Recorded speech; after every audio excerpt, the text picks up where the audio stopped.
Good morning, everybody. I call the meeting to order. I will begin by acknowledging that we are in Treaty 1 territory and the traditional homeland of the Métis Nation. Members of the panel today are to my far left, Mark Poretsky, to my left, Lori Davidson. I'm Robert Buss. The assessor this morning is Jonathan Belinsky, and the recording secretary is Michelle McGinn. We will be hearing applications for revision of the assessment roll in accordance with the Municipal Assessment Act. The matters for which revision is requested have been described in each application, and we will limit discussion to those matters. The statements that applicants or the assessors make at this hearing are sworn testimony, and anyone speaking to the matters must be sworn in. Be advised that comparisons of assessments of properties are not considered evidence of market value by the Board of Revision. The Board of Revision is appointed annually by Council, and it is independent of it and the City Administration. It makes its decisions on the basis of the evidence provided at this hearing and issues a written order that will be mailed to all parties as soon as possible. Please note that the Board's decisions with respect to an application may be appealed to the Manitoba Municipal Board if the matter pertains to assessed value or classification, or to the Court of Queen's Bench if the matter pertains to the application of exemptions from taxation. Should you wish to appeal, information on how to do so will be included with the Board's order. With respect to the hearing process, I will confirm the matters to be addressed with each applicant following the swearing in. We will then have the assessor's testimony followed by questions that the applicant may have, and then the applicant's testimony followed by questions. Each side will have an opportunity to summarize if they wish. Once all the evidence about an application has been brought forward, the applicant may leave. The process will repeat for each item on the docket today. The session will close after all applications have been heard, and the Board will deliberate in private and make its decisions. You will receive the order by registered mail as soon as possible. As information, all public hearings are live streamed, recorded, and will be a part of the public record.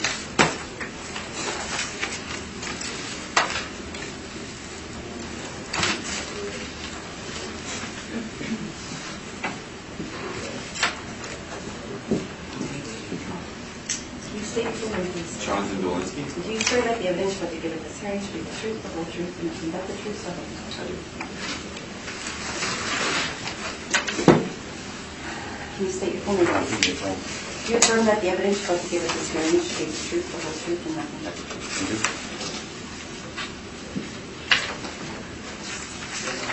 I do. We will begin this morning with item number 3 on the docket, 730 Taylor Avenue.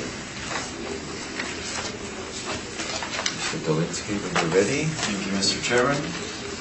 File number 19-504, roll number 1209-751200.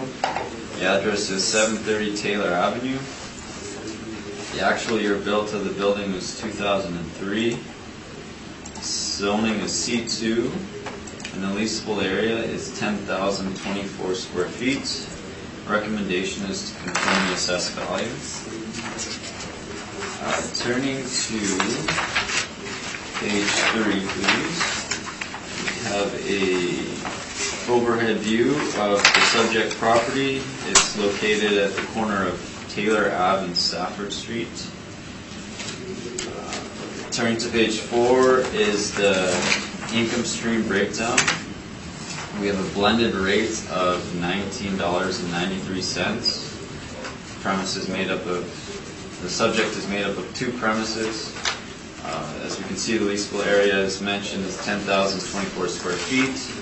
Vacancy loss is at 5.5%. The expenses at 2%, and the overall capitalization rate at 6.55%. And this gets us to the assessed value of $2,766,000. And then turning to page 6, please, I have 3 comparables for the subject. The first one is found at 710 Corydon Avenue. The square footage is 1,920 square feet. The net per square foot rate is $20.92. Second comparable is found at 240 River Ave. Square foot is at 4,468 square feet with a net per square foot rate of $21.75. And the third comparable is found at 698 Corridon. Square footage is 1,975 square feet, and the net per square foot rate is $17. We're asking for 7%, the 2% management fee. I don't know if my evidence is in the back of the brief. I don't know if you want to discuss into those. Discuss which? I know it might be an issue about we asked for 2% management fee now. And non-recoverable. That's right.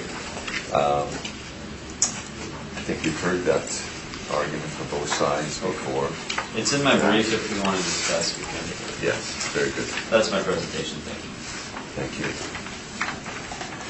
Mr. Neufeld, questions of the assessor?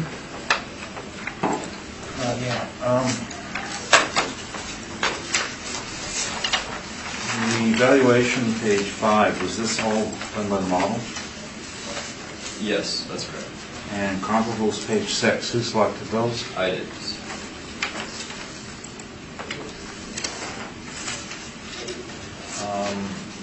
The measurement of this building, where did this come from? This came from what was in our database for. Is it the physical area? I believe so. At least I know for its leasable area. I'm not sure if it's. Well, this is the plan area, right? 5,012 square feet times 2. Page 1? Yeah. Okay. So there's been no attempt to remeasure this building by a BOMA standard, has there? I don't believe so. What about your comparables? Are they measured by BOMA standard or not? I'm not sure. Just what's reported.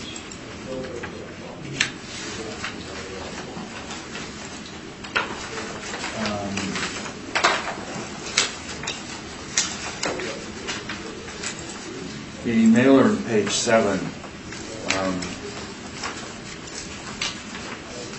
to what extent are you relying on this?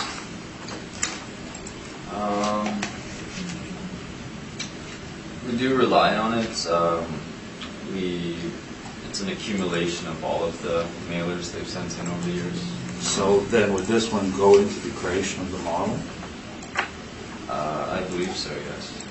In this case, the non-recoverables are 82%, correct? Roughly, 119,000 in expenses, 144,000 in income. Sounds about right. So I'm wondering, how this seems to be a recurring theme. We have extremely high non-recoverables, and then the city's still sticking with 2%.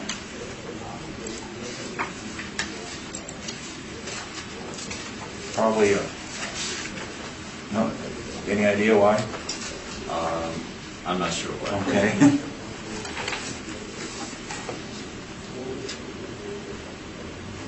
The comparables, these are all in the Corridon or Osborne area, correct? Yes. Is the subject in the Corridon or Osborne area? It's not exactly there, but it is near.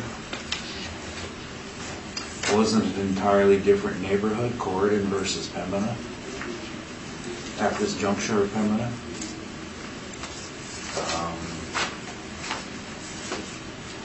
730 Taylor. Yes. I would agree that's a different neighborhood. So. And what about the size of these comparables? Subject property is one user for the whole 10,000 feet, correct? Yes. With an upper and a lower floor,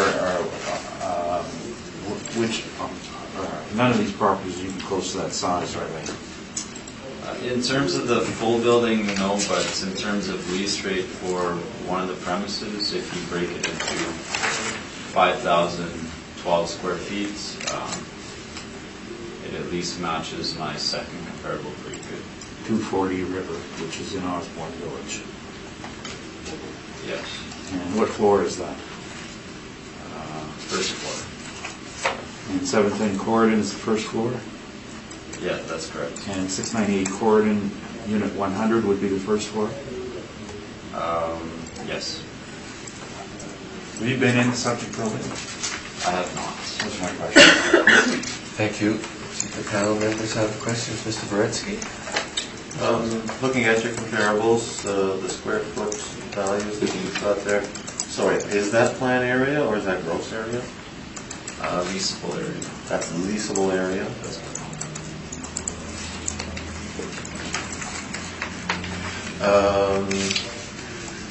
So by comparison, the leasable area of the subject is 10,000. Would there be some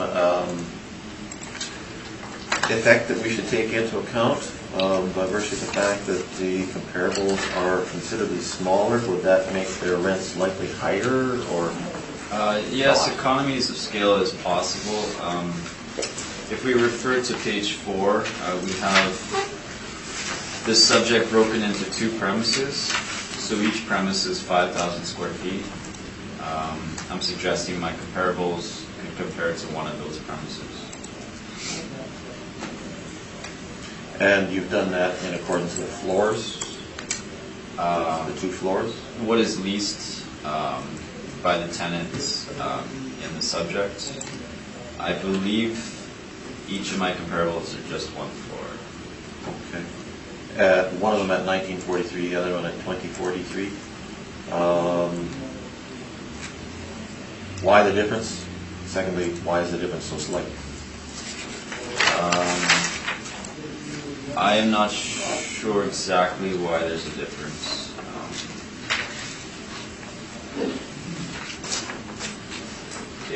They're basically the same, I would say, in terms of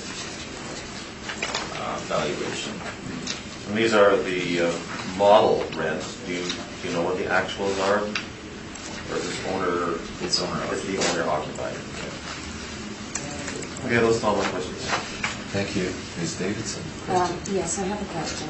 This is owner occupied at 10,000 square feet. You indicated in the income statement indicates that. What kind of office is this? What type of business is in this office? I believe, if we refer to page 8, we can see the tenant's name, Magdalene Vacations. I believe it has to do with vacation bookings. So it's like a Magellan vacation, so they have clients coming in, so that's correct. And what are the comparables? What businesses are these offices? So the first comparable is Sean Mark, Chartered Accountants. The second one is Mar Valason Pollock. And the third one... Sorry, what's that, a lawyer? I believe that's lawyers. First one I believe is accounting, then lawyer firm. And the third one is called NV Plus Incorporated. I'm not sure. I don't have information on their nature of work. Okay. So in terms of the different users of these office spaces, is there, in your experience, a difference in the amount of space they require to run their business? I guess it depends on what they prefer, but they could definitely use similar size spaces. Okay, thank you very much, sir. That's all my questions. Thanks. Okay. My question is on the cap rate. On page 9, the cap rates, would this be suburban B, suburban A? Not that it makes a difference. Yeah, as you said, they're the same rate, so either one, but I would refer to either suburban A or suburban B. Okay. Is there usually a difference in rates between the first floor and second floor for an office like this? Typically, yes. Which would be second floor a little less, or yeah? Yes. But in this case, you haven't. You're using the same rate for both floors. Yeah, we're using a blended rate. Oh, that's just let me have a look at that again. Blended would be $19.93. Okay, so the $20.43 would be for the main floor, and the $19.43 for the second floor. Is that how that works? I believe so. That's how we have it broken up. I'm not 100%. Thank you. That's all my questions. Mr. Neufeld, if you'd like to take us through your information, please.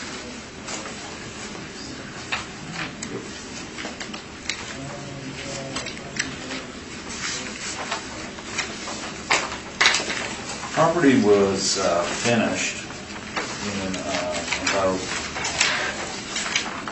2002.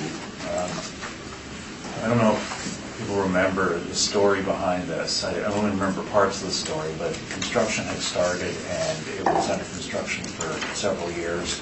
There was some delays and problems with getting approval on various things, and eventually the purchase in 2002 was as incomplete. And the owner, David Reed, finished it and set it up as his, it was more like a call center style usage for and data. He ended up selling his business to MTS and sold this property to Magellan. And that was the sale you're looking at in 2010. At time of sale, Magellan needed to get retail parking on it, and I appraised the building for the sale, so I was there first-hand information. So the problem was that they need about 33 stalls for their usage, and that's what they were deemed to be a retail use. And at the time, they were renting, to make this up, they were able to rent stalls from Salisbury House across the back lane. And then when Salisbury House redid their site, and that was 2005, I think, they lost their stalls, so now they only have what's on their site. Now, their usage is sort of a mix. They do a lot of corporate bookings, and they also have a travel agency. So they do need 33. As a call center, they needed 26. And if you look at the pictures of the site, I don't know if anybody's handed those out. You can see that they're well under that issue. And that was the first problem they had. The second problem had to do with the approach. The property is, one of the things that held up the development is that they never really had a legal approach off a street. Their approach was always back lane, and they needed a legal approach. And so they ended up with the cutout on Taylor. Now, I have pictures of all this, and it could be new material, it could be rebuttal, but if you want it, at least I can provide it. But bylaw calls for the projected nearest edge of an approach or nearest point of loading bay must not be within 6 meters of an intersection or intersecting street. Their approach is 4 meters. So it is a legal non-conforming at this point in time. But the problem with all legal non-conforming is a change in use is going to trigger all sorts of code and bylaw reviews. So anyone planning an alternate use now has to deal with parking and approach problems.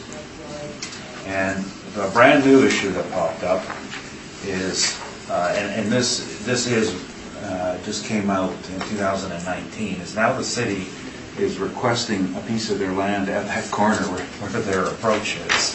Now the piece is small, 1.8 meters, but that takes the approach down to 2 meters from the lot line.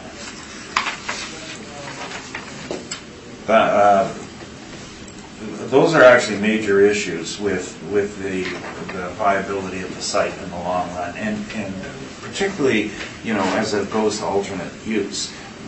Generally, the laws say that if you've got a legal non-conforming use and you continue in that use, you can continue on and with that.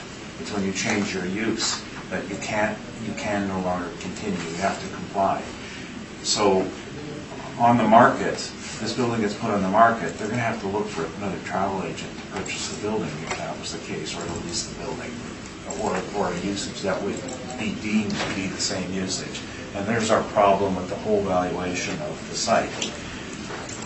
The area we have, I had appraised this building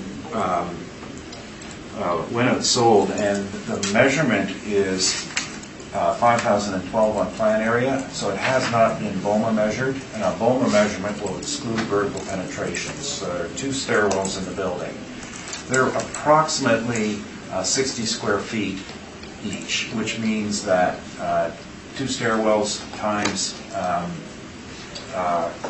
2 floors is roughly 240 feet. So the BOMA measurement would likely be about 9,784 square feet, but it has not been measured. Because of that, we're using what the owner has stated, which is 10,000 feet. It's not going to be 1012 or 1024. And if it were, you're obligated to look at rents that come from BOMA, non-BOMA measured buildings then, but they don't exist. Because the minute you go to the market, you have to BOMA or you're not on the market.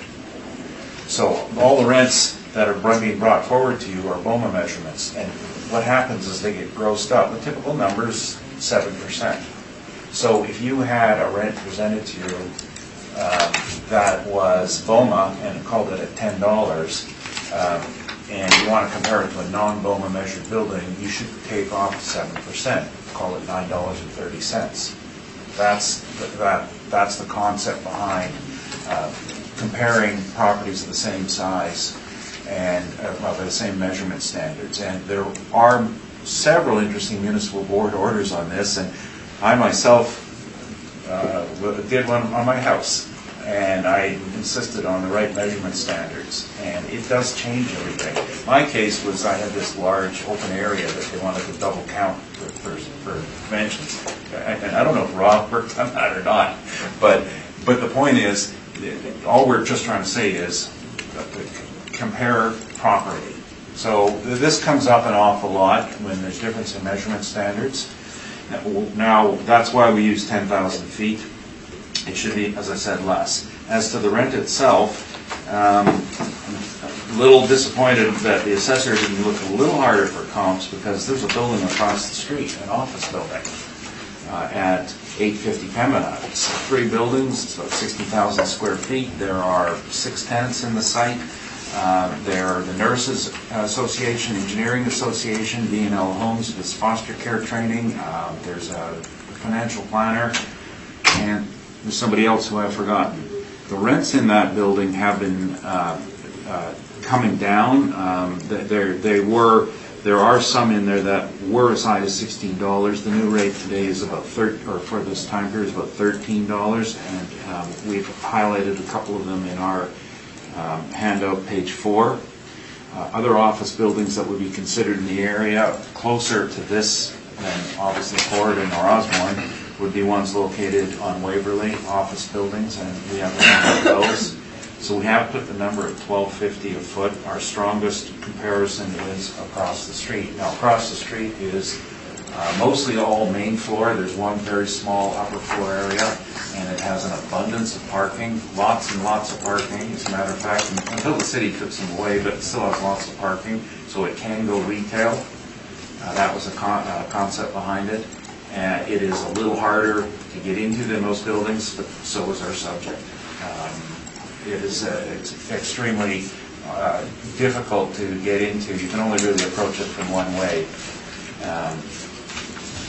because other access points are extremely difficult. We're using a vacancy rate from the Johnson report, and this is just a suburban office rate at 6%. I don't know if we differ much from the assessor. No, it's not a big problem. On the non-recoverables, the person who did this didn't know that this is not an investment building. This is an owner-occupied building. So they just plucked the number from line 201, which is generally a non-recoverable for insurance. But I'm not changing anything today, by the way, just to let you know. I would have gone higher. I would have gone to 5%. And on our back page, we have our Collier's expense management expense study.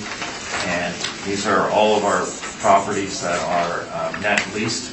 And they show a range of non-recoverables, high end in the 30s. Back page, we stabilize out about 7%. The properties at the higher end would be ones that are suffering from turnover issues, so they would have excess costs for code upgrades, commissions, that sort of thing. The ones at the lower end would be the typical non-recoverable expenses with buildings without turnover. So generally, no leasing commissions. It's just non-recoverable items, any sort of work to usually HVAC systems, some outside work, exterior finish, accounting costs, things like that. That's very, very common. I didn't bring you my big handout today, but you've all heard it before. And I hope Mark's got a good presentation. Then we go to structural reserve. We're using 25 cents a square foot for eventual roof replacement. I do have pictures of the roof and the rooftop units. I don't know if anybody wants them. They're not really necessary for the case, but everything I'm quoting, I have the paper back up. And so your typical replacement reserve will be anywhere from 15 cents to $1 a square foot for needed long-term reserves for replaceable items. Another issue that I'd say a building might face are windows, because there's more fenestration on office. This particular building is really cheaply built, metal pre-engineered, I think. Now that I'm looking at the roof, it's metal pre-engineered, and then windows are popped in, so that would be your main concern in the structural reserve is blown seals, bad seals in windows. The shortfall was calculated at the average that they've reported on page 3, with utilities stabilized to the assessment, business assessment number 235 a foot. And as you can see, their costs of maintenance and repair have been fairly difficult in this building. It's a cheap building. It was built cheap, and as a result, you got to spend more to replace it. So lastly, going to capitalization. Again, I didn't make this up, and I think the parties that did weren't aware of the issues. I personally would change this to a much higher number, but I'm going to leave it because I think it's only fair. You can't go to the assessor and say I want to decrease after we present it. But generally, I would look at a higher rate. Given the most serious issue is the concern about alternate use on the 3 issues I explained to you. As far as comparables, on my page 38, there are a couple of suburban style office. Probably the strongest is 905 Waverly at 7.93%. That's a better building. It was Stantec's building. It was occupied by 24/7, purchased by Neptune, and cap rate ensued. There are a few other office buildings in suburban and non-suburban, and they all support that number. Lastly, Collier's has a cap rate study, which is summarized on page 28. And in our case, this property doesn't cut it. The closest it would be under suburban office B. You'll note that there is no suburban A in Winnipeg. Suburban B in Winnipeg is comprised of 4 buildings, of which this building is not one of them. 1661 Portage, 1780 Wellington, 1020 Lorimer, and the one that always eludes me. This would be a suburban miscellaneous, and as you can see, our rates for that range from 7.5 to 8.25. It would go higher than that. On page 31, it's just a description of,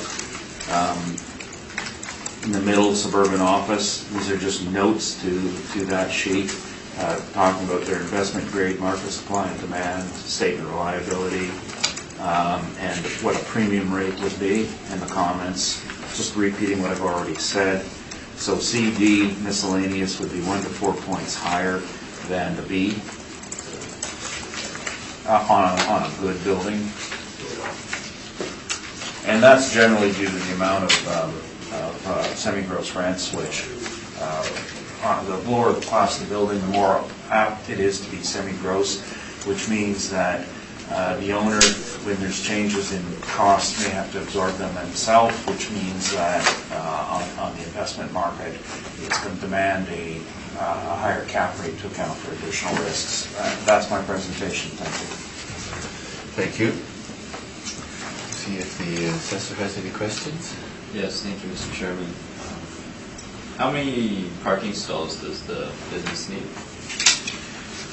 That would depend on its classification. At retail, 36. And how many parking stalls are on the site? Subjects. 28. Okay. And at the top, you mentioned that they rented parking from the nearby lot. Is it the lot at the top of your picture on page 2?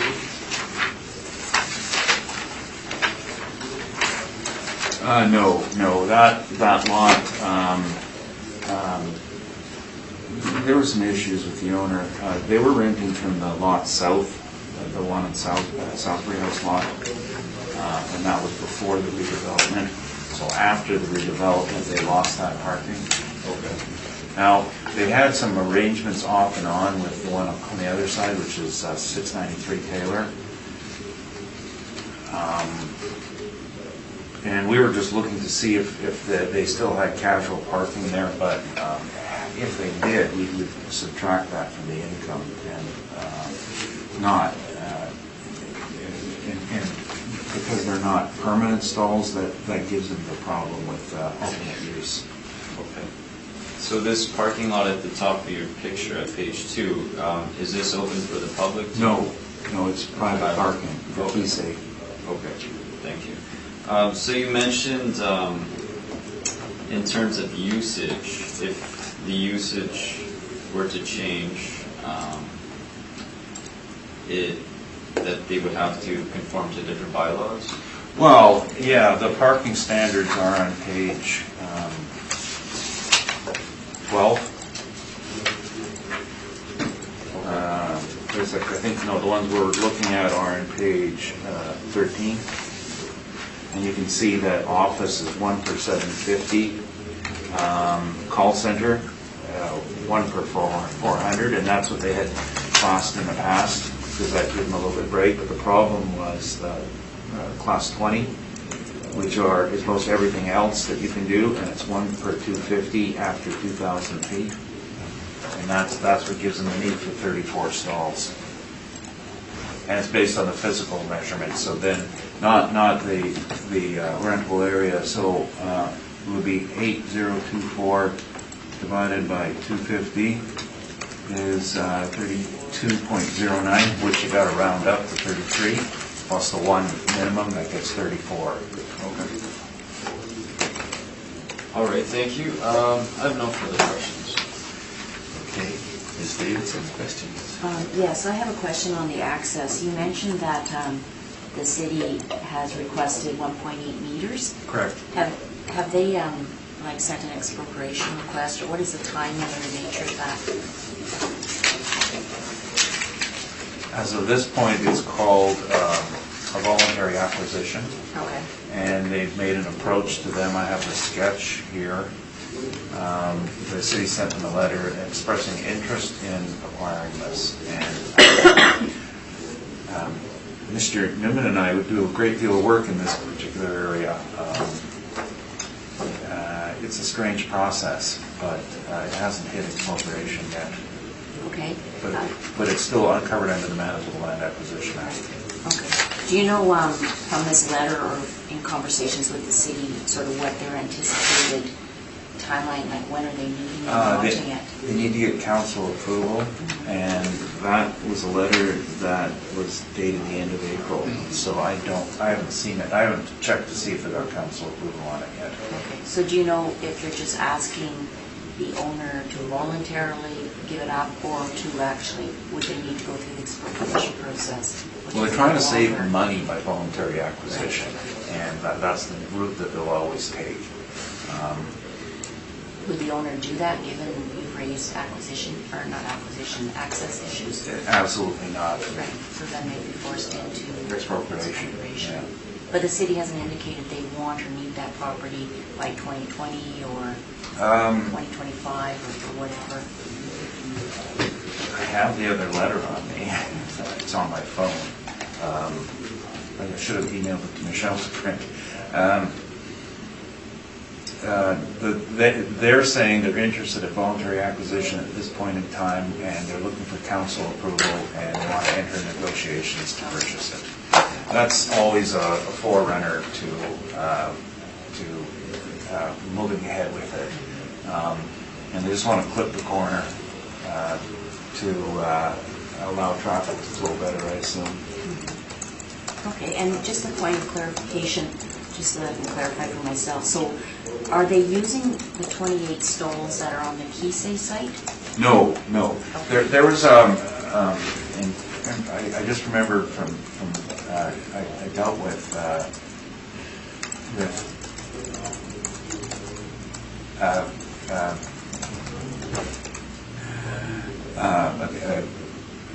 trying to remember Guberman, Cindy Guberman across the street at Kisei several times, and they had some casual arrangements, then they were unhappy with them, they ended, and they might be starting again. The last conversation I had with her was a year ago, so it's an inconsistent sort of issue.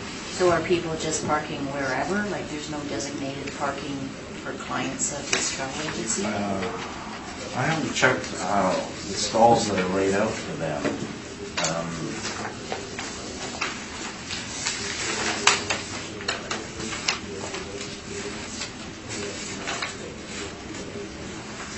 I'm not sure how many are set aside for customer use.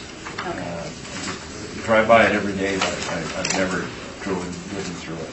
Thank you very much. That's all my questions. Thank you. Mr. Beretsky? The area for the retail travel agency is how many square feet? For the travel agency itself, the retail portion?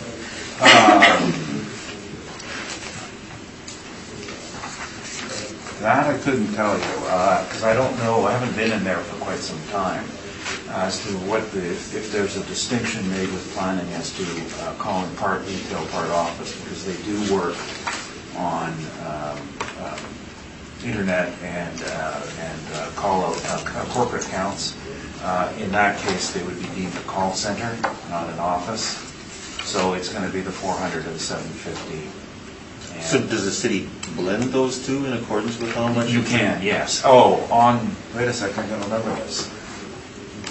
I'm not entirely sure. I know I was dealing with a building where if you had a tenancy, different tenancies, you could get a blended rate. Like if you rented one CRU to retail and the other one to office, you could blend your rate. And then what you would have to do is, if the neighbor's in opposition, like I have been several times to these, you would say, well, I want that put in the zoning bylaw and in your approvals that it's set in there. But I don't think you would do that for one owner. I think you might be, I don't know if they would blend it or... Okay. What's the difference then between, if the usage was call center versus office, is there a difference in the parking requirements? Yeah, call center, they could get by with 26 stalls, so they'd meet call center. And office would be? Is 14. Office is 14. Yeah. Okay. Upon sale, what is the range of potential uses that this could be put to? Well, given where it's located, I think we're gonna, the highest and best use would be a retail orientation, because you've got high degrees of traffic all around it. So my issue here, that it will be forcibly not allowed to hit its highest and best use. And that's my concern and evaluation. Would it surprise you if I said, to me, this does not look like a retail building, this looks like an office building? That's correct. It does.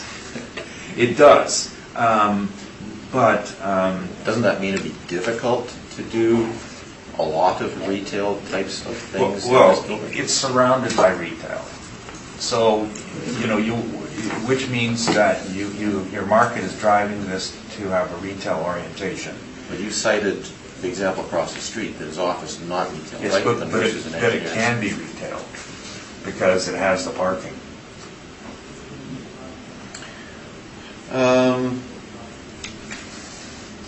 You said that it's a relatively poorly constructed building. Yes. If I did that correctly.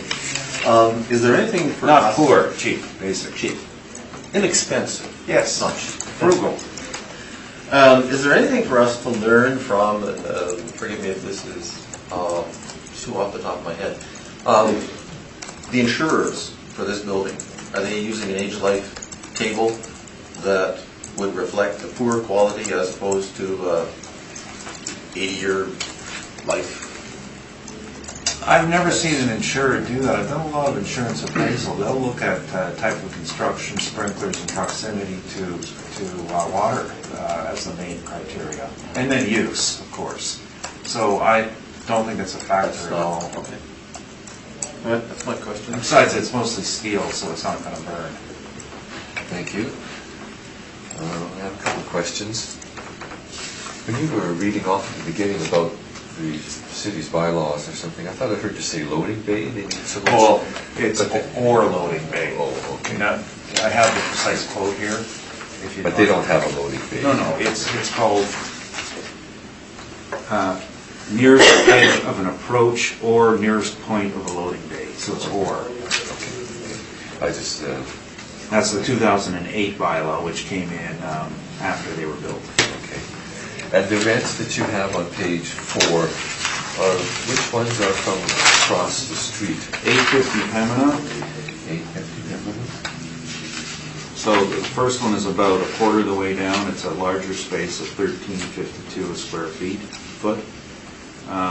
Moving down midway in the page, there's a 4,500 square foot space that went for 950. Sorry, where are you? Page 4, middle of the page. Yeah. Sorry, what's the address? 850 Pembina. There's 2 buildings there. Which is There's 3 buildings.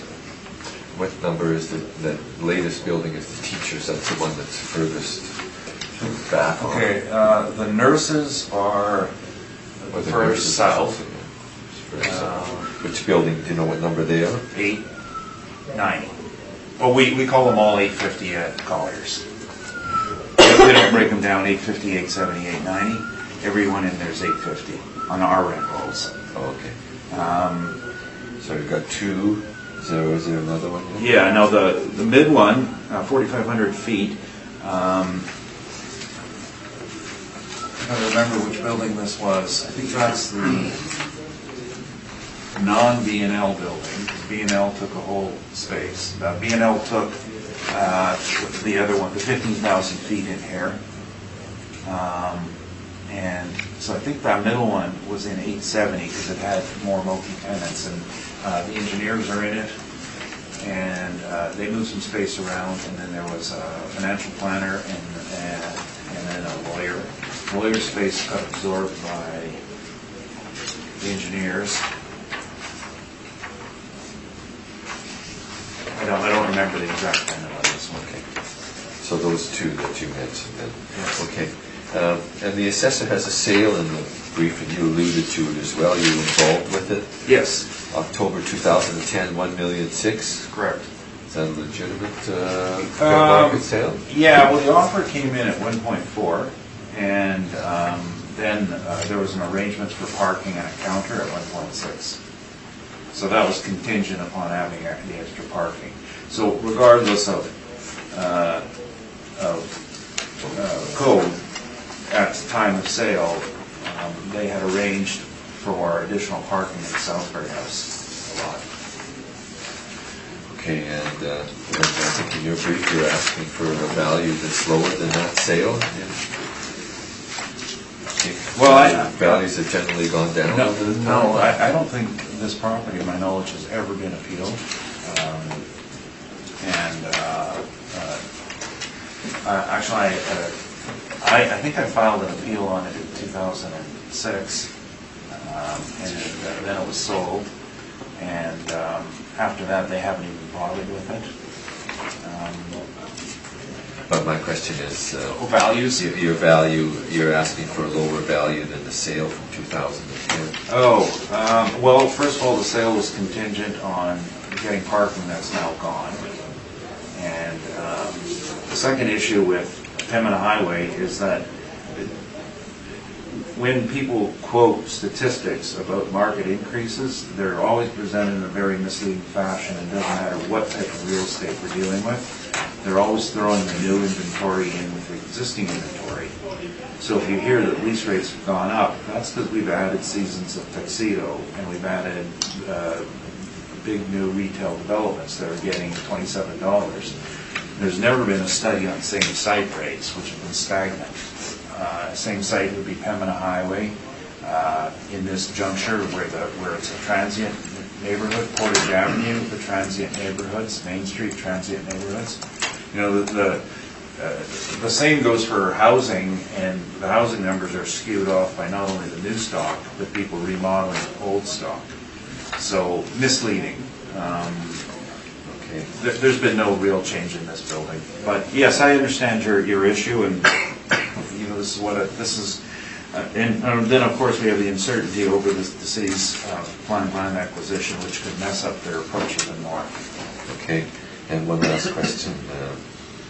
Owner occupied? Yes. That's correct. Whole building's occupied by the owner? That's correct. Yes. Okay. Thank you, that's all my questions. Summation, Mr. Dolinsky? No, thank you, Mr. Any final summation, Mr. Dufeld? Other than what you said, I think the assessor's comparables are a little bit way out in left field. Not well. Corridor Avenue versus Pembina Highway, where it's been transient. The traffic there is horrible right now. Now, eventually, they're going to get all the city work done, but it's still a transient neighborhood.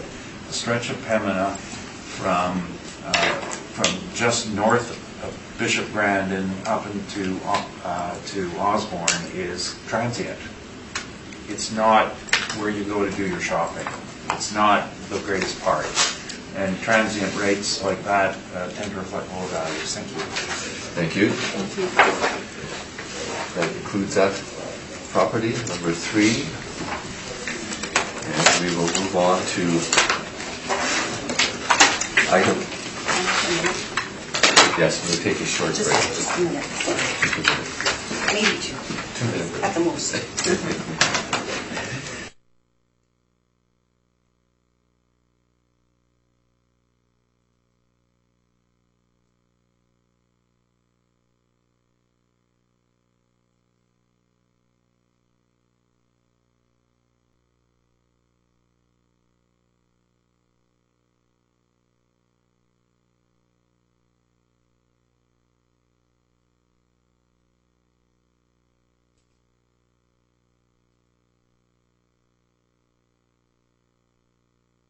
We'll call the meeting back to order. We will move to item number 4 on the docket, 3317 Roblin Boulevard. Thank you, Mr. Chairman. File number... Sorry, I can tell the applicant. Oh, sorry. Oh, No, it's okay. Mark Newman. Do you swear that the evidence you're about to give at this hearing should be the truth, the whole truth, and nothing but the truth, so help you God? Thank you.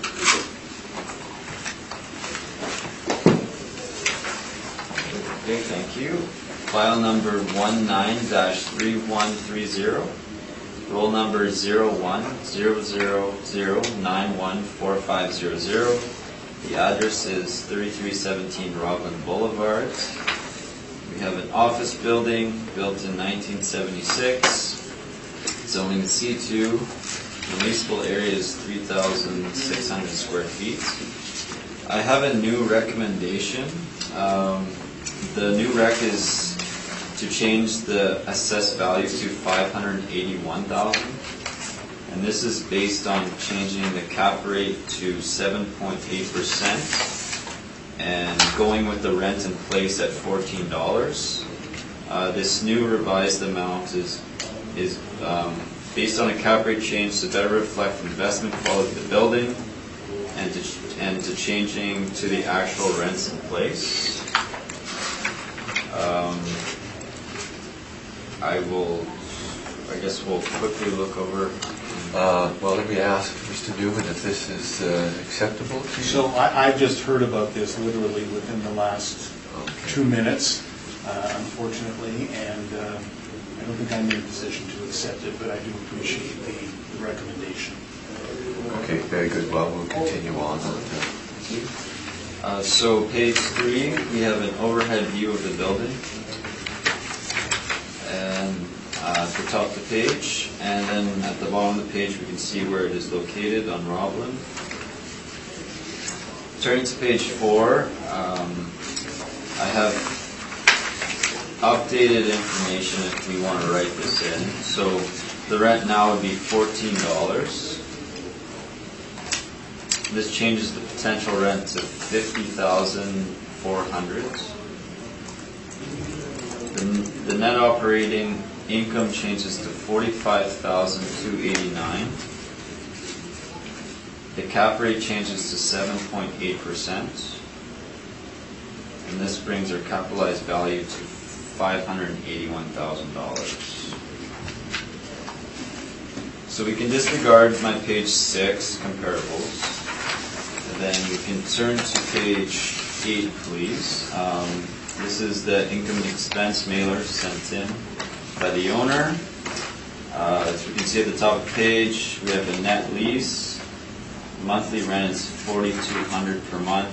Leased area $3,600. This gets us to $14 net rent. That is the rent I'm using.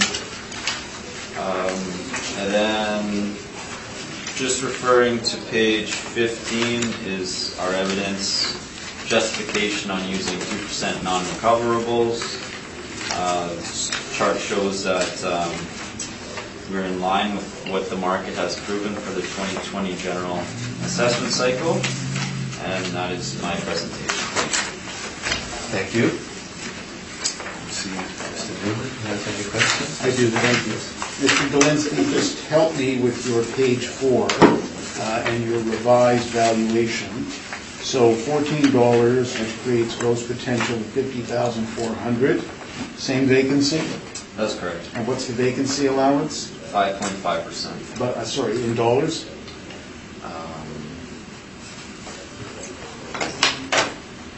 One second. 2,772. And then the effective gross?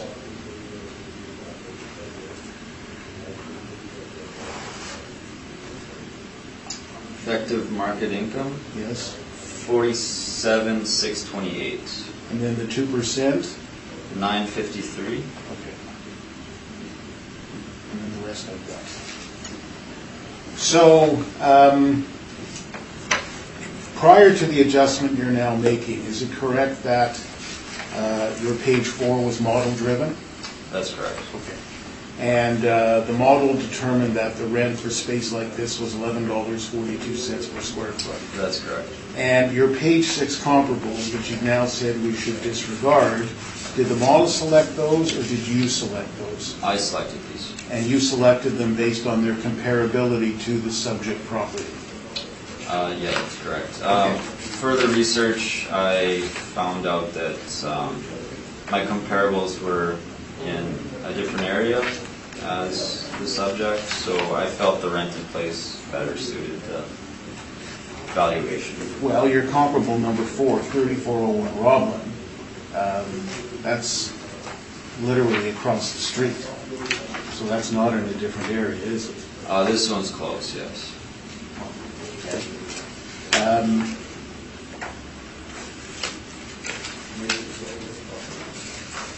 And then the 2% allowance of $953. And Mr. Chairman and panel members, I know with certainty that two of you have heard me at some length on this in the past. I don't know to what extent you want me to address this issue. Maybe I'll address it just at a very, very high level. Yes, that would be good. Okay. So, Mr. Dolinsky, again, historically, the department used to allow, in addition to the 2%, a 5% allowance, correct? That's correct. And on this cycle, that's been removed. That's correct.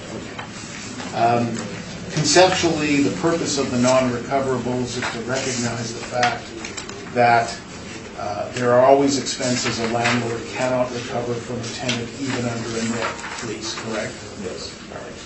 And in this case, you're telling us that the 2% would be $953. That's correct. This building has a plan area of 3,600 square feet, and that means the roof will be approximately 3,600 square feet, correct? Correct. Do you know what it costs to replace a roof? I do not. If I suggested to you $12 a square foot, would that have any meaning to you? Yeah, that's for sure. Okay, so at $12 a square foot, that's going to be $43,200. If we amortize that over 25 years, that's going to be $1,728 a year. Your 2% allowance is $953. Does that seem reasonable? In terms of that valuation, it seems it might not be appropriate. And that's before we get to other things like structural and legal and audit. All right. And the capitalization rate, you're saying that's being changed to reflect the investment quality of the building? Yes. And that's recognition of the fact that, from an investor's perspective, this is a small building which will not attract high covenant, good covenant tenants, no visibility, things like that? Yes. Okay. Those are my questions. Thank you. Thank you. Mr. Gretzky, questions of the... Just wondering, why did you decide to go with the contract rent rather than model rent? Just further research into the property performance desirability. Felt that the cap rate change and going with the actual felt best suited for this valuation. Okay. That's all my questions. Thank you. Ms. Davidson? Just a quick one. Is this owner occupied or is it a tenant? I believe it's a tenant. As the owner is... I can help with that question when my time comes, or right now if you wish. Yes, sure, go ahead. So I can tell you that the occupant is an accounting firm called Palmer Badger. The owners of the building are the wives of the principals of the accounting firm, and they're held through separate corporations. And so what I would say to you ultimately is, although strictly and technically, legally, it's not owner-occupied, it is a non-arm's length relationship, and practically it is. Okay, thank you very much for that. That was all my questions. Thanks. Thank you. Where did the 7.8% cap rate come from? Any change to? Yeah, so it was bumped up 1.4%. This is based on just going from the different thresholds we have. So 1.4 seemed appropriate for this area of the city. 1.4, well, it went from 5.7 to 7.8, so that's 2.1. Am I getting it right? Oh, sorry, just wait. I just wondering where. Misspoken, sorry, I meant 2.1%. Okay, thank you. That's all my questions. Mr. Newman, would you like to take us through your brief, please? So as I say, I I'm not throwing stones when I say what I'm about to say, but I just heard about this a couple of moments ago. So I guess ultimately there's really three issues that you're going to have to deal with. One is the rent, the other is the 5% non-recoverable, and actually I guess there's only two issues, because I'm now accepting of the 7.8% capitalization rate. So let me talk about the rent for a moment. So as I've indicated, this is non-arm's length. So there's a $14 rate in place, but as I say, that's put in place between the wives on the one hand and the principals of the accounting firm on the other. Had I known that rent was going to be changed, I would have brought some additional comparables. By coincidence, 3520 Robin, which is a building, you won't see this in my material. This is a picture I pulled out last night because I do reference 3520 in my material, but I decided I would pull a picture. It is almost literally across the street. The point I'm making about it is that in this strip mall, there is a surgical center, so doctors, there is a dental group. In other words, there are a number of professional offices in this shopping center across the street. And having done it, I'm familiar with the fact that a number of the rents in this area are at the $12 per square foot rate. The assessor's comparables on page 6 also use for 3401 Roblin, which I also did the appeal on, a $12 rate for that space. I think the $14 is somewhat high. I would have brought more comparables had I realized that the rent was going to be moving, but I'm indicating to you that 3520 Roblin across the street, which I have done, has a number of their rents in place at $12 a square foot and is literally across the street. And so in my materials, what I had done is I was not contesting the assessor's rent because the rent used of $11.42 a square foot in my mind was close enough to the market of 12 that I was content to use it. So in my materials, tab 1, if you go to the page immediately before, just before tab 1 actually, turn back 2 pages. There's a page number 6 in the lower right-hand corner.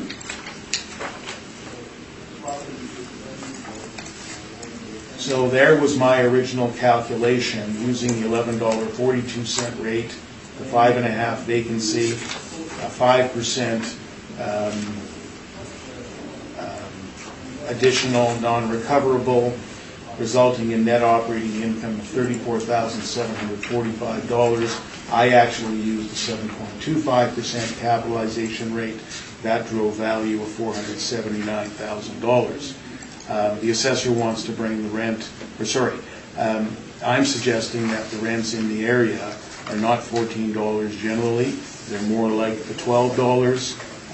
So we have a bit of a mix here in terms of what's going on, in terms of what the assessor's doing and in terms of what I'm doing. And if you'll bear with me for a moment, I'll do a revised calculation and present it to you.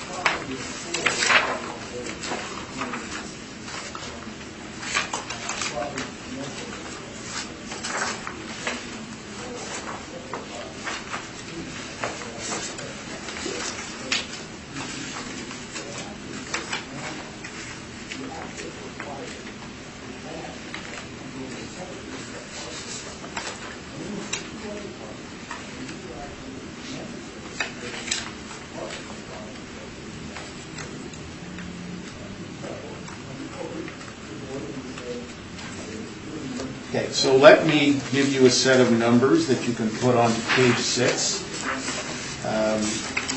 So what I am doing is I'm going to increase the rent to $12. So that creates gross potential income of $43,200. The vacancy brings the effective gross income down to $41,040. The shortfall stays the same at $1,386. The combined 5% and 2% is $2,872. And so the total of those expenses is $4,258. The resulting net operating income is $36,782. And if we apply a 7.8% capitalization rate, we get to $471,564, very similar to my original $479,245. Just on the 5% issue, as the assessor has acknowledged, just talking about the roof on this building, that would create an expense on an annualized basis, amortized over 25 years, of $1,728. The assessor's 2% is $953. You've got to add to that other non-recoverables, including structural, legal, audit, and work that may be necessary to the parking at the rear of the property. And as the assessor acknowledged, the 2% of $953 would be light. So I'm ultimately asking you to fix a value of $471,564 based on the revised numbers that I've provided to you. And that is my submission. Thank you. Mr. Dolinsky, questions of Mr. Newman? Yes, thank you, Mr. Chairman. How many parking stalls on the subject property? Based on the photo, the aerial photo, I believe there's 5 or 6 at the back. Okay. And what is required for this type of business? So this is an office use, which would require 700 or 1 stall for every 750 square feet, so approximately 5. Okay. Thank you. I have no further questions. Okay. Ms. Davidson, questions? When you changed your numbers based on additional analysis, did you have the opportunity to look at any other comps, or was it just based on, as you earlier mentioned, the actual submitted by the applicant? I did not, in terms of this particular valuation. I just went with rent in place. Okay, so the new workup was based just on the actual rent for the submission. Was that the submission just for the most recent year? Yes. Okay, so there wasn't, you didn't go back or anything like that? Like to go in more than 1 year? I'm not sure how what the lease in place is. The term. Yeah, so the lease started at the start of 2016. So it's been in there for a little while. Sorry, and when does it say it ends? I think it said in your material. 2021. Okay, thank you. That's all my questions. Thank you. Mr. Beretsky, questions? Yeah, with respect to the roof, this is a 1976 building. Yes. What has been done to the roof since 1976? Oh, I've no doubt it's been replaced over the years. Looking at the overhead photo on the assessor's page 3, the roof doesn't look unreasonable to me from the picture. But again, the purpose of the non-recoverable is to recognize the economic life or the lifespan of the components of the building, and so it will need to be done at some point, clearly. And the cost that you cited was? $12 a square foot. $12 a square foot. Yeah. The condition inside the building, we don't see any photos from inside at all. Average. Typical of Yeah. accounting firm Yeah. office. Yeah, I mean, there have been a variety of accounting firms at that location for a long time. Indeed, Mr. Story at one time practiced out of that office a long time ago. So there's a long history of accounting firms being at that location. Any structural issues? Basements? There's a small partial basement. Okay, that's all my questions. Thank you. Have you been at the property recently? I have, yeah.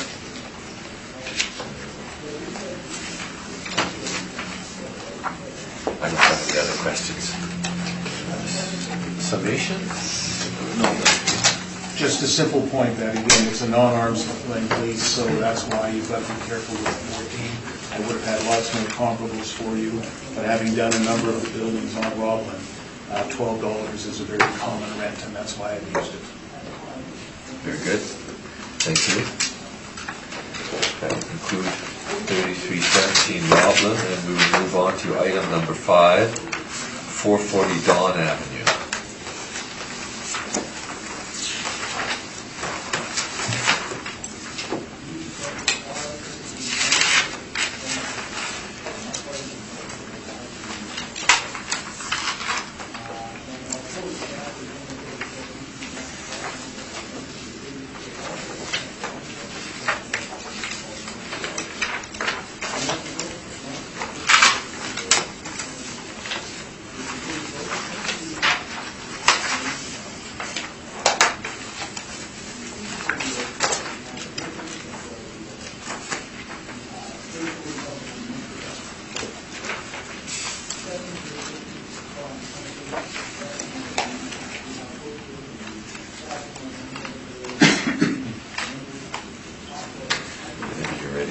Thank you, Mr. Chairman. File number 19-4103, roll number 1202-000-1200. The address is 440 Dawn Avenue. We have an office building, effective year built 1977, zoning C2, and leasable area 4,520 square feet. Recommendation is to confirm the assessed value. Turning to page 3, please. We have an overhead view of where the property is located. And the bottom of page 3 is an exterior photo of the subject. Turning to page 4, we have the income stream breakdown. There's 3 premises. The overall blended rate for these premises is $13.43. That's model driven. Vacancy is at 5.5%. Expense is at 2%. And overall capitalization rate at 5.7%. Gets us to the estimated market value of $956,000. Turning to page 6 are the comparables for the subject. 12 comparables. First one is found at 1215 Henderson Highway. It's $14 rent. The next one's at 395 Stafford, $12. Third one's at 1248 Pembina at $12. Fourth one's at 475 Provenche Boulevard at $12.75. Next one's at 3317 Roblin at $14. Sixth comparable is 1877 Henderson Highway at $12.50. Next one's at 2631 Portage at $13.75. Eighth comparable is at 1175 Pembina Highway at $14. Next one's at 1110 Henderson Highway at $13. Same building for the next comparable at $14. One on Ellis, 1700 Ellis, $13, and last comparable is found at 164 Marion at $15.67. And that is my presentation. Thank you.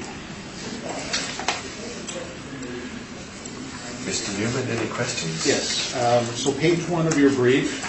So this building was actually built in 1956, but it's got an effective year of 1977.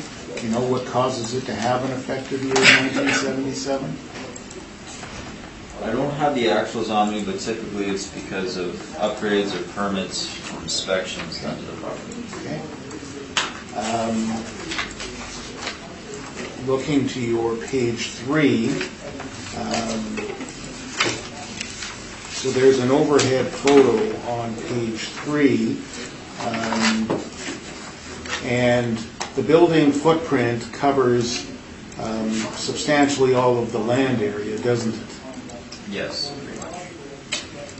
And when you look at the lower photo in page 3, that parking that is along the left, where the blue car is and the cars, not the 2 red cars, that's the right color, red and purple, but the other row of cars, have you any idea what that property is? Because if you look at the upper photo, it's not within the footprint of the property. I do not. Okay. Page 4, the valuation is entirely model-driven That's correct. and with a 5.7% capitalization. That's correct. Your comparables on page 6, every single one of them is on a major thoroughfare, correct?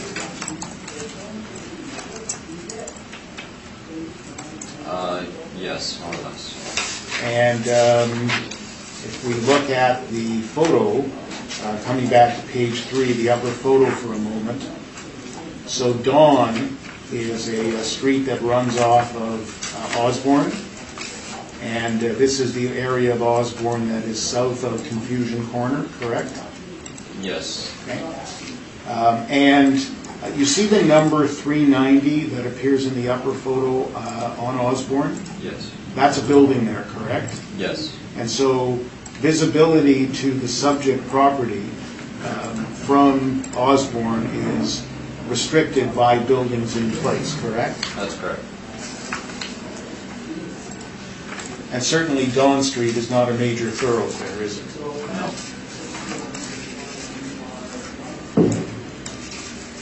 And then the capitalization rate of 5.7%. So help me.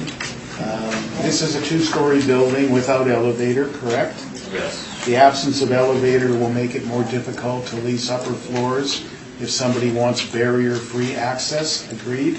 I would say that's typical, yes. And the 5.7% capitalization rate, as we look at your page 8, your cap rate chart, this is 15 basis points above the lowest capitalization rate the city has for suburban buildings, correct? Yes. So it's my understanding, Mr. Dolinsky, that the models the city builds, one of their important criteria is the square footage of buildings. Is that correct? I would say so. And is it the case that the reason this building is getting a 5.7% capitalization rate is because it is under 5,000 square feet? Is that where the break point is? I can't confirm on that. Okay.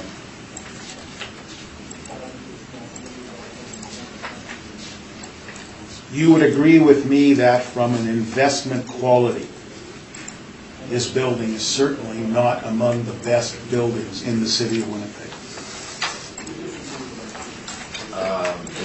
No, it's probably not among the best.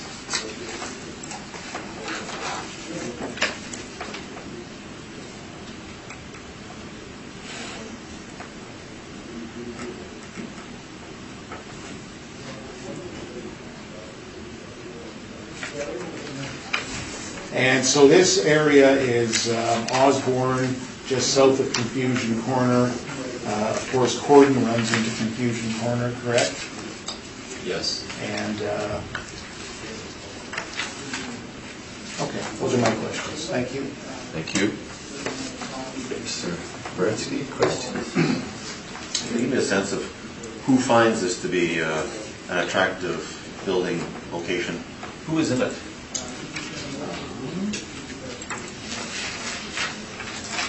According to their income and expense mailer on page 7, we have Guppy Design, Fluid Development, and Trackrite. Do you know enough about these businesses to know, do they require visibility? How many clients come and go? Is this high traffic, low traffic?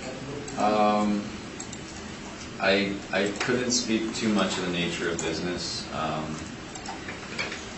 it seems like they rent out okay, so their tenants are fine with their location. Is there any relationship between those tenants? It seems like the owner is in one of the units, Fluid Developments, as per the ID. And do the other businesses have a business relationship with the owner? I don't know the particulars. Your comparables are remarkably a long way away. There was nothing close? I didn't find anything that I found comparable. It's a good sample of the OFS type of style building around the city. And would it be your view that it really doesn't matter for OFS what the location is? People will go to where they get a specific building that meets their needs as opposed to location? Location is often key, but OFSs are often owner-occupied or partially, and they're just looking to fit the needs of their business. Thank you. Those are my questions. Thank you. Ms. Davidson? I have no questions, thank you. What is the overall rate that you're using on page 4? You might have said it, but I missed it. Yeah, for sure. $13.43. It's the blended model-driven rent.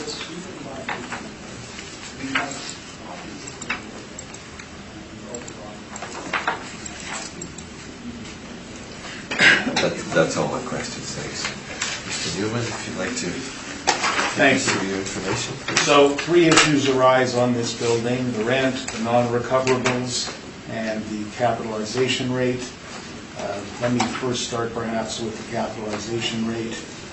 I don't understand how a building like this gets a 5.7% capitalization rate. I especially don't understand it in light of the adjustment to the property at 3317 Rodland, which gets a 7.8% capitalization rate, and I don't understand it when it's compared with buildings on Corden, which is not very far away, which get, and it was contested, but the model gives it a 6.7% capitalization rate.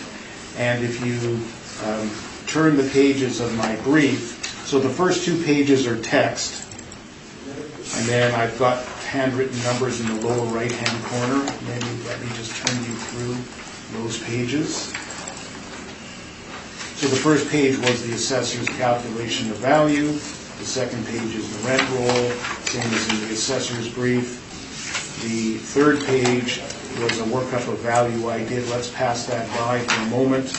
Page 5 is a building at 698 Corden, which is at Corden and Wentworth, approximately, actually, no, a little bit further east, more like Corden and Daly. It's a 2-story office building without elevator, and it gets a 6.7% capitalization rate, as you can see on page 6. That was contested, and the capitalization rate was increased. 611 Corden, page 7, 1987 building with a plan area of 5,434 square feet, leasable area of 8,701 square feet. It says there's no outdoor parking. In fact, if you go to page 8, that's the parking lot behind the building, which is a decided advantage for the building. But even then, even with all that, it got 6.7% capitalization rate. And then my final page before tab 1 is an overhead photo of the site taken from the city's aerial mapping system. And the building has the teardrop on it. But as you can see, that building is very tight in terms of the area, and that building could not be built today under the zoning bylaw because, in fact, there is no full parking stalls available on this site. You can see the blue line runs through the one car that's parked there. The building that's on the front used to be, as we all knew it, the banana boat. ice cream, just to help you understand where it is. That was the banana boat, but it's not there anymore. It got knocked down, and this is what's there now. And I'll leave that with the panel. The point is, it's a much larger building, which completely eliminates whatever visibility that was available to the subject property at the rear. And again, staying with the photo, the teardrop, the red teardrop, just to the right of that is a rectangular area outlined in blue. That's owned by the city of Winnipeg. And so when I showed you, or when I asked the assessor about the overhead photo, and if he knew where those cars were parked, that's in fact what I'll call boulevard parking. If you go back to the assessor's page 3, the lower photo, that's in fact boulevard parking that the city has allowed to be in place on that street, which is unusual, but they do it occasionally, and they've done it simply because there is not adequate parking in the area.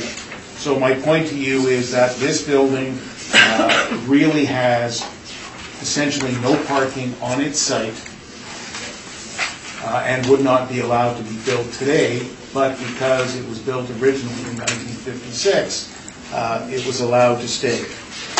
So what I'll say to you is that certainly it doesn't have high visibility. Mr. Boreski, you asked questions about visibility and does it matter depending on who your tenants are. And I would agree with you, it doesn't always matter depending on who your tenants are. The tenants of this building, as the assessor has noted, in 500 square feet is Fluid Developments, and Fluid Developments is the owner of the building. The other two tenants are a design company and commercial designers, and then Tract Right was a construction-related business. They vacated. There is a history of turnover in this building. At one time, there was an exercise facility occupying an entire floor. They went broke. So there has been turnover over the years in this building. There are parking limitations, obviously. Whether it's about visibility or not, people want to make sure that their customers and their staff have where to park, or it becomes an issue. So as I say, the visibility is now obscured by that photo I've circulated, and in fact, there's another building under construction just a little bit further to the north, where Fort Rouge Glass was. There's an apartment building under construction, literally as we speak, on that site, and so the building will truly be hidden behind other buildings. But from an investment quality, I also say to you, look at location, look at visibility, look at amenities. Limited on parking, no elevators. It's a 1956 building, and yes, it's been reskinned, and it's been made to look newer, but even at 1977, it's 42 years old, or if you look to 1956, it's 63 years old. The model does not properly take into account, in my opinion, how these buildings will trade in the market. Tenant quality will not be high. They will be smaller tenants, which will bring with them higher risk. And we have buildings on Corden, office buildings on Corden, which in my view are far superior in terms of location and availability of parking. The model is giving them a 6.7% capitalization rate, and that's not to say that I agree with that. That's what the model is giving them. And I know from having discussions and cross-examinations of assessors that the model has a 5,000 square foot breakpoint, and I think that's what's happening here. That's why the square footage is down to 5.7%. This building is no better than the building located at 3317 Corden, Roblin. In fact, in some ways it's worse because it's two-story without an elevator. Staying in my brief, tab 1, and what tab 1 was intended to do is give you some understanding and discussion about the different types of suburban office buildings in Winnipeg, and Mr. Neufeld made some comments about that in the context of the assessor's cap rate chart, saying there's no suburban A's, there is a suburban B, and he talked about 1661 Portage, which is in my material, which I'll address in a moment, and then the rest should fall into, he called it suburban miscellaneous. So starting at tab 1, it's numbered 3 in the lower right-hand corner. This is some material from BOMA about how you categorize buildings, and a lot of it is about the A and B class, what I'll call the downtown office buildings, but clearly amenities are important. Then if you get to page 7, here is 1661 Portage Avenue, sometimes called the Canadian Indemnity Building. It's a 10 or 11-story building. It's got elevators. It's got security. If you continue to turn the pages, you go to page 10. There's a picture of the lobby. There's a picture of the security desk. It's got 3 elevators. It's got some underground parking. It's got accessible parking out front. And then at page 11 is an overhead photo of the building, just so you can see its prominent location. And Mr. Neufeld would say that's not an A-class building. I might respectfully disagree with him and suggest that if there is an A-class suburban office building in Winnipeg, this is it. Because it's the quality of the amenities that determines the class it falls into. Then if you turn the page 12, that's a photo of 1780 Wellington. So that's on the corner of Wellington and King Edward. It's the Hilton Hotel. That's to the right-hand side of the photo. That's B-class office building in my view. The difference between the two is that it doesn't have the quite same level of amenities. It doesn't have the same type of lobby. And if you look at page 14, you can see that the listing is referencing this as being a B-class building. But all of this to ultimately come to the point, if we now go to tab 2, tab 2 is a variety of capitalization rate information, and page 1 of that was the 2018 cycle chart. Let's go to page 2, which is the 2020 chart. Same chart as the assessor has got. First section deals with office buildings, suburban A, suburban B. You can see the 20th percentile is 6.2%. I'm not suggesting that for this building, but my point is the city is saying that the top 20% of the buildings in this city get a capitalization rate of 6.2%. The lowest cap rate is 5.55. This, again, is not a 5.7 capitalization rate type building. If you look at what Colliers is doing, they're 6.5 to 7.25 on a B. Remember, Colliers includes closing costs in their sale prices when they determine capitalization rates. So that range actually needs to be bumped up. CBRE is 7 to 7.5. Cushman Wakefield was 6.75 to 7.5 for suburban Bs. This is not a B. This is below a B. And then some additional information on capitalization rate, but I think you have my point on this issue. On the 5%, I'll say to you what I've said before, and I'll do it briefly. There's roof, there's structural repairs. Again, I appreciate the effective age is 1977, but in its bones, this is a 1956 building. So the allowance here of $1,147 is not going to be enough to cover off the ongoing non-recoverable expenses on this property. And then finally, the issue of the rents. I've ended up using the actual rents in place.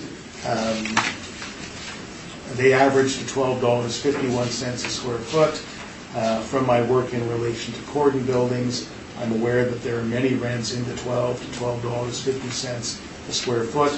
That's why I stayed with the actual rents in place, which generate a blended rate of $12.51. So now if we come back to the pages before tab 1, page number 4, that's my calculation of value.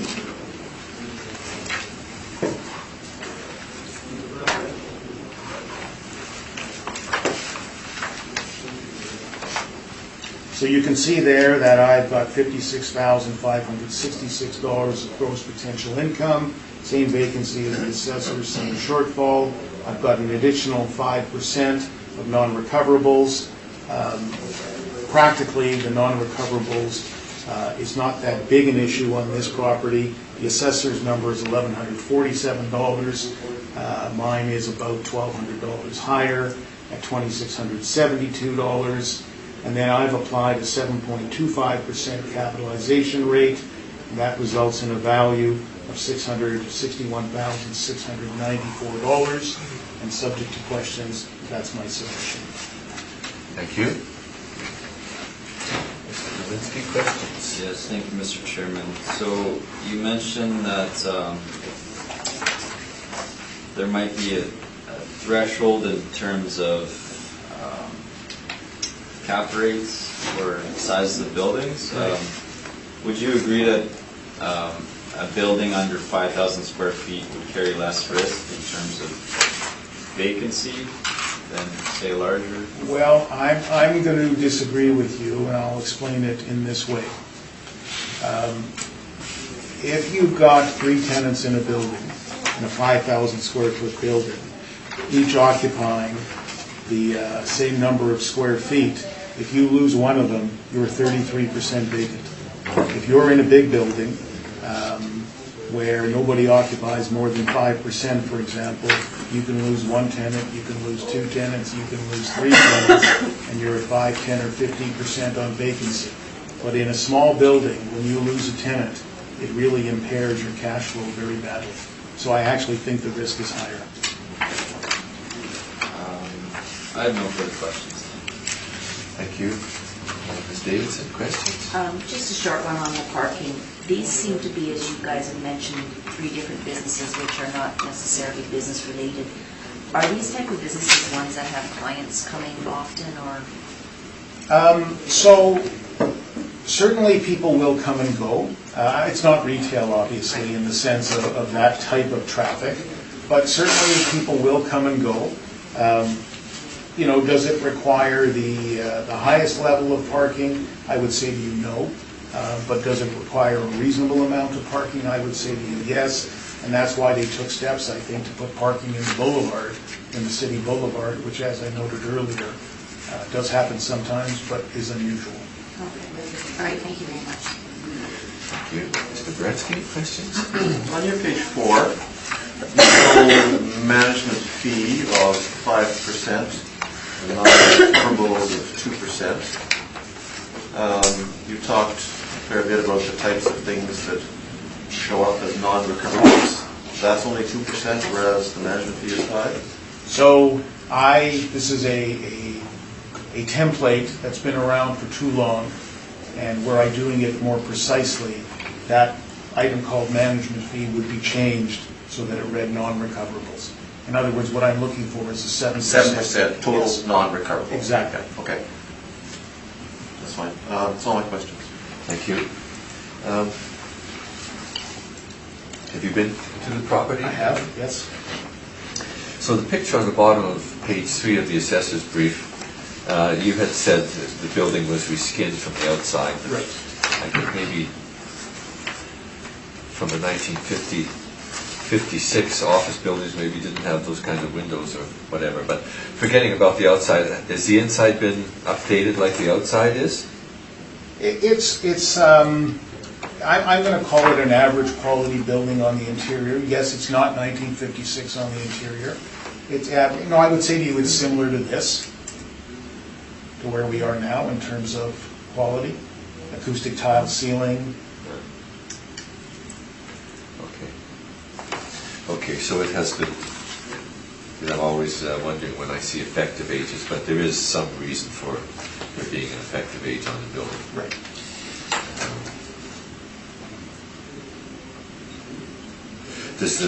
Do they pay the city to use the parking spaces? So what they did is they went to the city and they made an arrangement whereby the owner had to do the work necessary to turn the boulevard into parking, It's a short-term arrangement that is terminable upon 90 days, and they pay $650 a year in the form of, whether you call it rent or a license fee, but they pay that amount per year. Okay, thank you. That's all my questions. Summation? I'm good, thank you. Thank you. That will take us to complete item number 5 and take us to item number 7, 840 McLeod Avenue.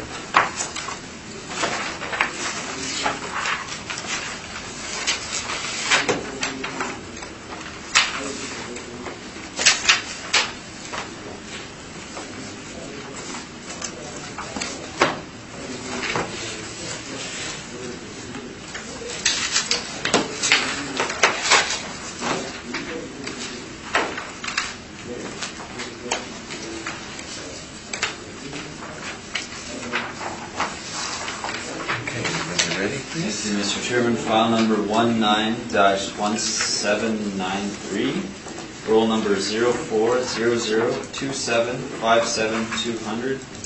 The address is 840 McLeod Avenue, an office building built in 1982. Zoning is C2, and leasable area is 7,400 square feet. Recommendation is to confirm the assessed value.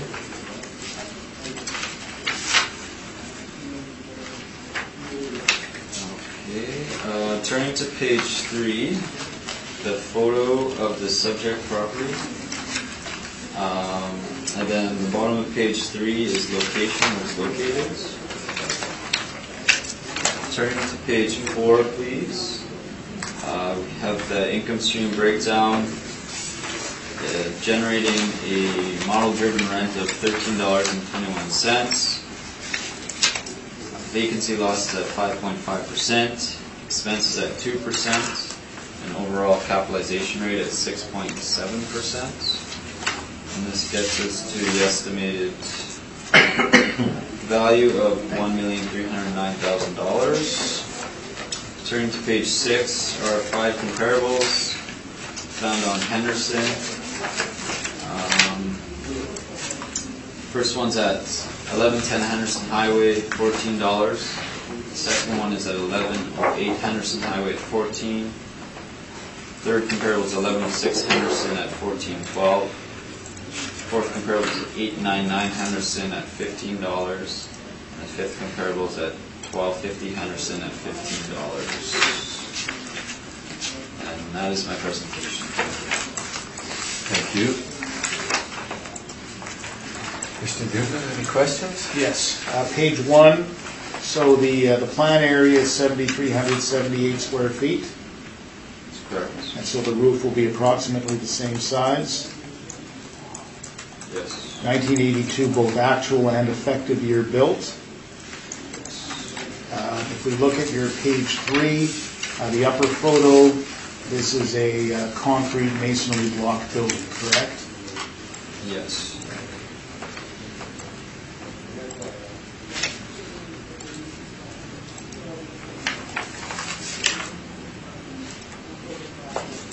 And then page 4, everything is model driven, Yes. and your 2% allowance is $1,848. That's correct. Okay. And at $12 a square foot on the roof, for example, that would, at 7,400 square feet, be $88,800, and if we amortize that over 25 years, that's $3,552, almost twice the $1,848 being allowed. Correct? Yes.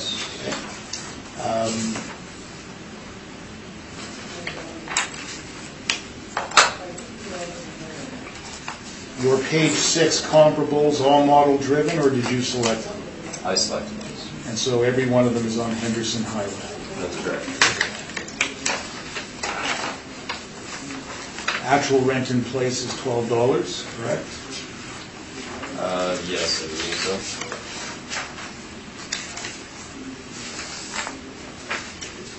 Okay, those are my questions. Thank you. Thank you. Mr. Beretsky, questions? the building here. The photo that we're looking at is, I assume, a side view of it. And so this map below is not as informative as some of the other ones that you provided us. The building and the parking, it's all consumed by that blue boundary, blue-purple boundary there. I believe so. There are no issues about amount of parking. Not that I'm aware of. Do rents on McLeod, well, let me ask this first. What other buildings like this, commercial type use, are there on McLeod? Are across the street and beside it? Are there other similar commercial uses? Yes, I don't have the information in terms of those rents. Okay. Do you know, do they command the same level of rent as Henderson itself? It's pretty close from my comparables to the subjects. How far away is Henderson? I don't see it on the map. We got Gateway there, so this is east of Gateway.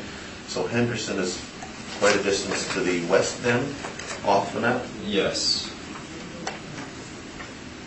And that's a rail line that we see diagonally going through. Yes, I believe that's the real one.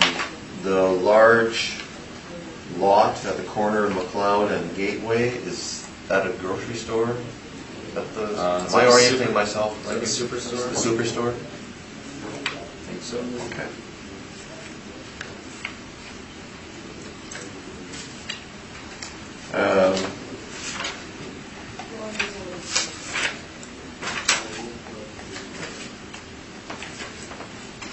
That's all my questions. Thank you. Ms. Davidson, questions? Yes, is this building owner occupied? Sure, first and expense. On 2 it says there's no subject leases found on page 2.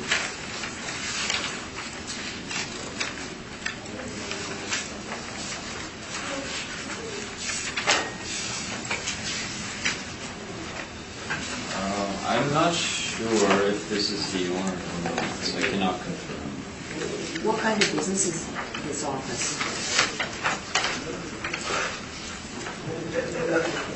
Wasso, I don't know either. Okay. And then I just have one last question. On page 2, looking at the subject sale history, it looks like it was sold in October 2007 for sworn value sale price of $2.7 million. Yes.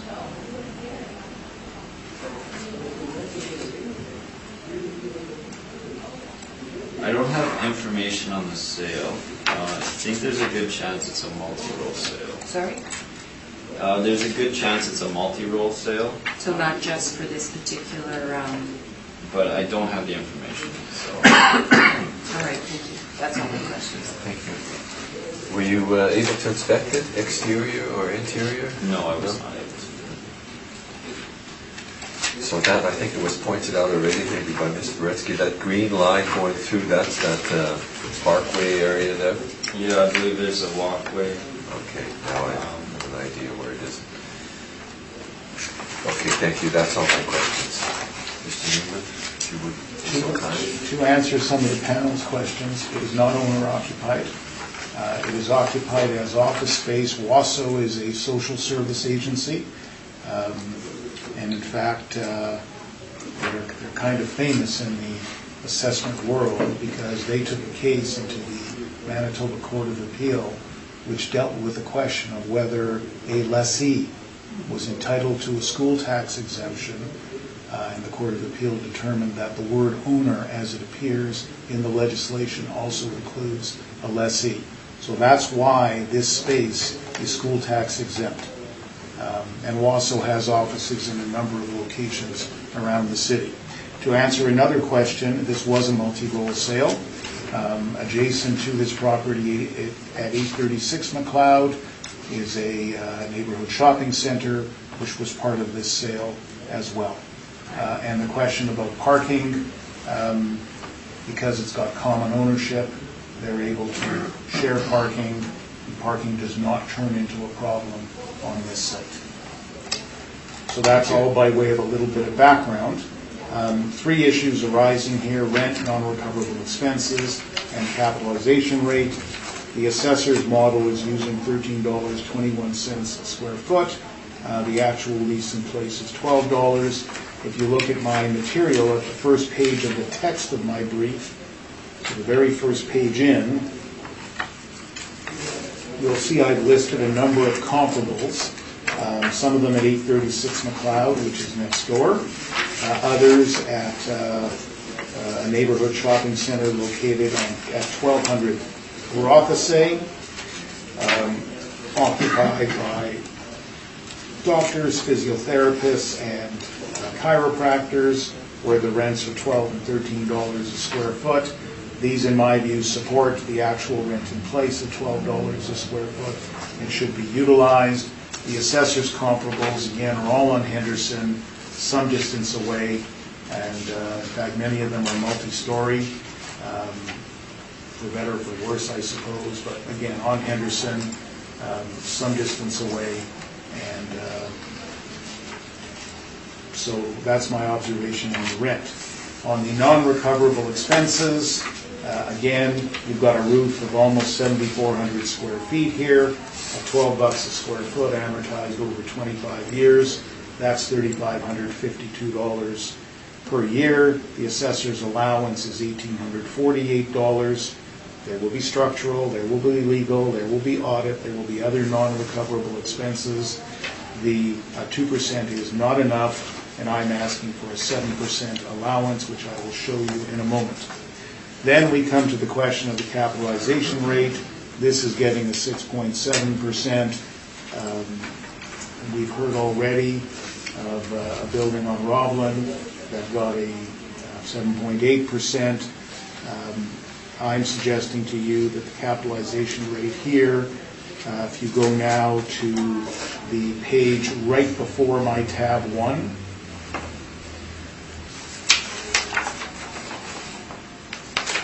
and that shows you that I'm using a 7.25% capitalization rate, it's using the $12 rent in place, and an additional 5% non-recoverable. Again, it says management fee, but to be clear, it's intended as a 7% non-recoverable. With a 7.25% capitalization rate, the value becomes $1,037,000. My tab 1 is the same information I've showed you previously about BOMA building definitions and what is a suburban A and what is a suburban B. My tab 2 is some additional capitalization rate information, including again the chart at page 2 of that material, which is the assessor's 2020 chart.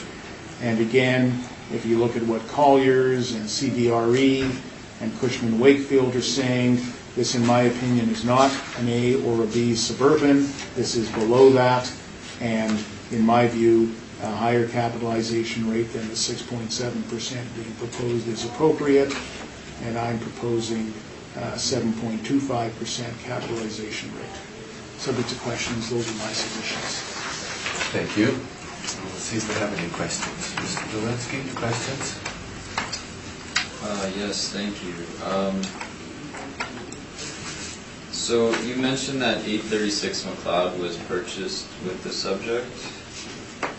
Do you know what the assessed value at the time was for 836 McLeod? No idea.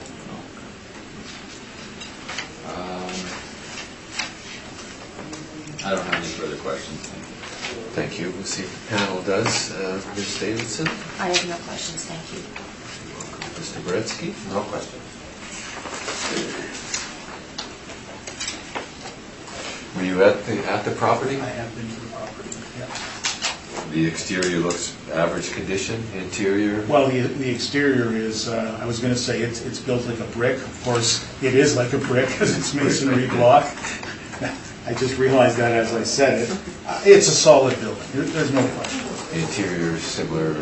Average, it's a social service agency. They don't spend a lot of money on opulent surroundings. Okay, that's all my questions. summations? Nothing. Good, thank you. Well, thank you for coming. That concludes the presentations this morning. Concludes the hearing.